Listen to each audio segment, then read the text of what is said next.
أعوذ بالله من الشيطان الرجيم.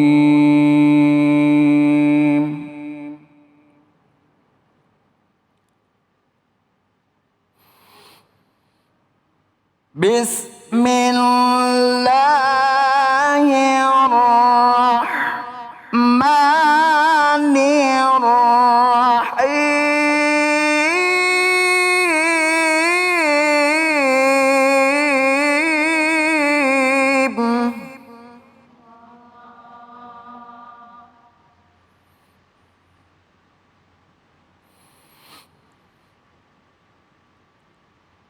ولقد صرفنا للناس في هذا القرآن من كل مثل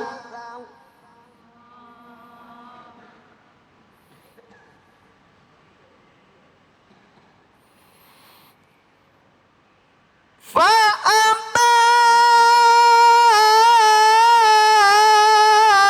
أكثر الناس إلا كفورا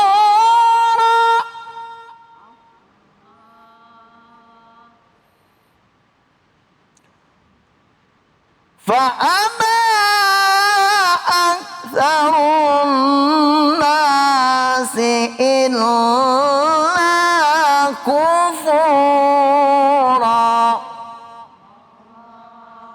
صدق الله العظيم. Maha benar Allah dengan segala firman-Nya. Terima kasih kepada Ustadz Munawir Ngacir yang telah melantunkan Al-Quran. Semoga menjadi ibadah bagi yang membaca dan umumnya buat kita semua. Para pemirsa yang ada dimanapun, begitupun para ibu-ibu yang ada di studio. Ibu-ibu sehat? Bu? Bu, bu, bu? Bu, bu? Ini cantik-cantik banget dari Majlis Taklim mana? Masya Allah, namanya Majelis Taklim Saung Milenial. Siapa pimpinannya Ibu? Ustadz Ahmad? Masya Allah, Ustadz Ahmad Maulana. Terima kasih ibu-ibu bisa hadir dan tetap semangat. Semangat Ibu? Semangat? Semangat dengarkan tausiah yang kedua. Insya Allah kita akan langsung mendengarkan tausiah pemaparan hikmah yang akan disampaikan oleh guru kita Kiai Haji Profesor Asrorun Niam dengan tema kekuatan sholat tahajud. Kepada beliau dipersilahkan.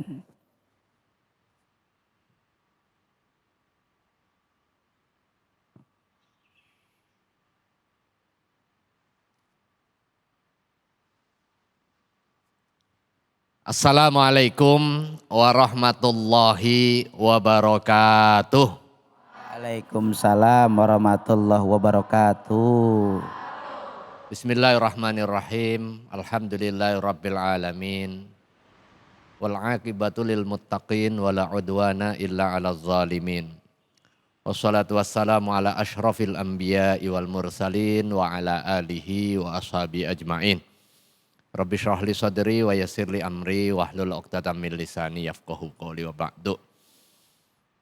Pemirsa iNews dan ibu-ibu yang saya hormati. Hari ini ada enggak yang enggak punya masalah? Kayaknya banyak Ustaz. Banyak ya. Pernah nggak suatu waktu suntuk gitu kok masalah banyak bertubi-tubi seolah-olah Allah marah pada kita gitu. Pernah nggak merasa seperti itu? Pernah nggak Bu? Pernah. Ngaku aja. Ini anak sekolah butuh biaya. Kemudian rumah bocor. Suami di PHK. Pernah begitu, mudah-mudahan tidak ya. Tetapi kalau seandainya pernah, apa yang kita lakukan? Ada macam-macam orang ditimpa masalah dan juga ditimpa musibah. dan macam-macam pula penyelesaiannya. Nah, sebagai orang mukmin kita diberikan tuntunan dan juga bimbingan. Salah satunya dengan cara apa? Dengan sholat. Wasta'inu bis-sabri was-shalah. Aktivitas sholat yang sering kali kita lakukan, kadang kita sederhanakan sebagai sebatas sebuah kewajiban saja. Kalau enggak diwajibkan mungkin enggak sholat. Ini terpaksa saja. Gitu. Tetapi Allah Subhanahu wa Ta'ala menjelaskan bahwa sholat bisa menjadi instrumen komunikasi efektif antara kita sebagai hamba dengan Allah Subhanahu wa Ta'ala. Sekaligus cara kita yang dibimbing oleh Allah Subhanahu wa Ta'ala langsung untuk kita meminta pertolongan kepada Allah Subhanahu wa Ta'ala. Sebesar apapun masalah yang kita hadapi, Allah Subhanahu wa Ta'ala siapkan jalan keluarnya. Karena Allah berjanji la yukallifullahu nafsan illa wus'aha. Allah enggak akan memberikan beban kecuali kita mampu memikulnya. Dengan demikian kalau kita merasa masalahnya bertubi-tubi sangat berat, berarti Allah Subhanahu wa Ta'ala mempercayakan permasalahan besar untuk kita hadapi dan kita diberi kekuatan untuk mengatasinya. Nah, husnudzon kepada Allah Subhanahu wa Ta'ala salah satu jalannya adalah dengan sholat. Wasta'inu bis sabri wassalah. Sabar menghadapi masalahnya, kemudian kita sholat. Kenapa sholat menjadi salah satu instrumen untuk kepentingan membangun keintiman dan juga kedekatan kepada Allah Subhanahu wa Ta'ala?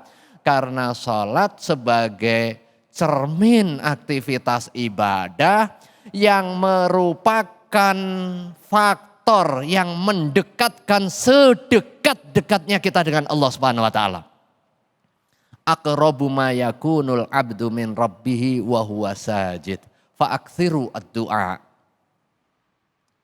Yang paling dekat hamba dengan Rabb kita yaitu pada saat kita sujud. Dan itu ketika kita sholat. Sujud dengan merendahkan serendah-rendahnya kehormatan yang menjadi simbol fisik kita, yaitu kepala. Pada saat kita sombong disebut apa Bu? Besar kepala. Karena ini adalah simbol kehormatan. Begitu kebesaran kepala kita sebagai cermin kesombongan, merasa besar, kemudian kita tundukkan serendah-rendahnya dengan menyimpan makna. Ketika kita merendahkan simbol kebesaran dan kehormatan kita di tempat yang paling rendah, berarti kita mengakui bahwa diri kita kecil di hadapan Allah yang maha besar. Masalah yang kita hadapi sekalipun besar itu kecil di mata Allah Subhanahu wa Ta'ala.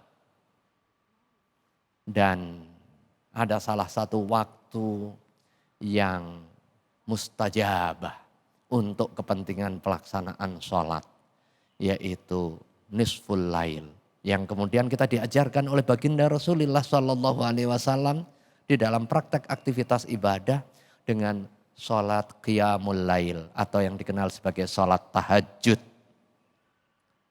Sholat tahajud, sholat sunnah 2 rakaat yang dilaksanakan setelah bangun tidur, tapi syaratnya sholat isya dulu. Kalau ternyata begadang sampai malam, ketiduran atau tidur dulu sebelum sholat isya, kita bangun, kita sholat, itu bukan sholat tahajud. Ya sholat isya wajib tetap dilakukan. Tapi setelah itu boleh nggak Ustadz untuk melaksanakan sholat sunnah? Boleh. Tetapi yang namanya sholat tahajud, sholat yang kita lakukan 2 rakaat minimal setelah kita tidur dan sudah melaksanakan sholat Isya. Wa minal laili fatahajjad bihi nafilatan laka asa ayyab'atsaka rabbuka maqaman mahmuda. Di sebagian malam kita diperintahkan untuk tahajud. Ini perintah kepada baginda Rasulullah Shallallahu Alaihi Wasallam. Tetapi perintah kepada baginda Rasulullah Shallallahu Alaihi Wasallam juga perintah kepada kita. Hanya beda kadarnya. Kalau kita diberikan stimulasi untuk sholat tahajud dan Nabiullah Muhammad pernah didatangi Jibril, diberikan wasiat untuk melakukan qiyamul lail, saking seringnya diberikan garis bawah oleh malaikat Jibril sampai hatta zonantu, kata baginda Rasulullah SAW, annahu minal faridah. Aktivitas sholat qiyamul lail itu menjadi kewajiban. Tetapi bagi kita tidak wajib. Sunnah muakkadah. Sholat pada saat yang lain tenggelam di dalam mimpi. Kita mengadu atas masalah yang kita hadapi. Boleh nggak kita ngadu masalah? Boleh, asal kepada yang tepat. Kalau ngadu kita kepada dukun, masalah kita Tambah. boleh nggak? Kalau masalahnya masalah ada urusan di perut, ngadunya ke dukun bayi ya boleh. Boleh. Tergantung ya. Tetapi masalah sebesar apapun kita adukan kepada Allah Subhanahu wa taala karena Allah berjanji, ud'uni astajib lakum. Doalah, mintalah, saya akan memberikan istijabah. Bahkan di dalam hadis sahih diterangkan bahwa innallaha yangzilu kulla lailah fis sama'id dunya. Allah Subhanahu wa taala turun setiap malam di as-sama'id dunya sampai di sepertiga malam terakhir.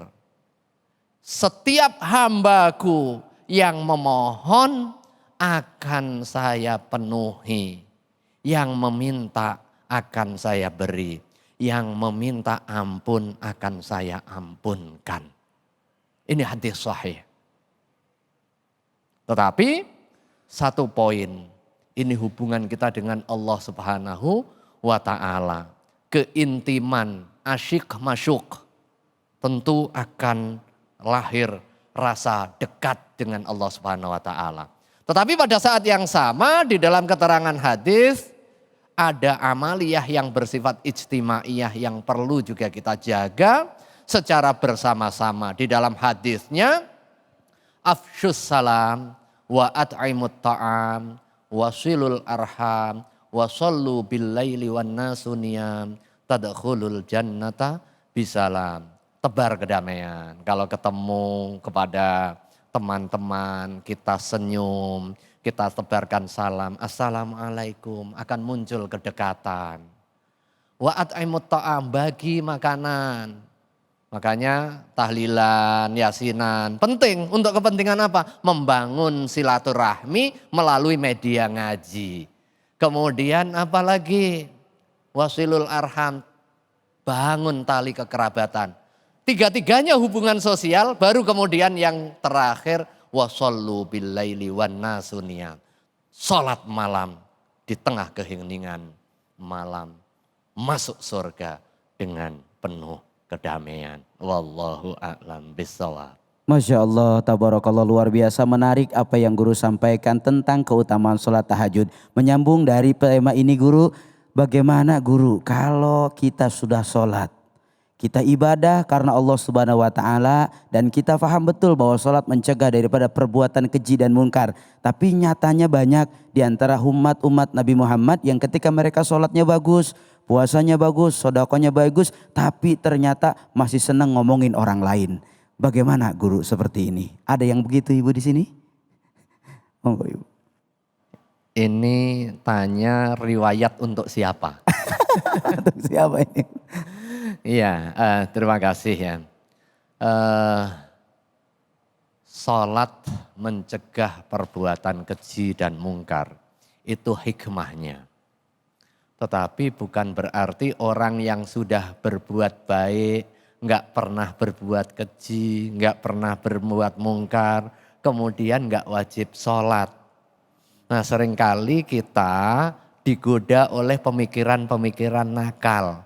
Pilih mana nih, sholatnya rajin, ngerumpinya juga rajin. Atau orang yang ngomongnya enak tapi nggak pernah sholat. Nah, Pilih mana? pilih mana Bu? Bu, pilih sholatnya rajin, ngomongnya enak, banyak temannya, sodakohnya kenceng, suaminya tampan, anaknya solih-solihah. Ya, Amin. iya. Nah ketika kita sholat rajin kemudian belum mampu menjaga lisan, maka tugas kita ikut pengajian. Bagaimana melatih lisan kita agar terjaga. Kalau orang ngomongnya enak belum sholat, tetap dia memiliki kewajiban sholat.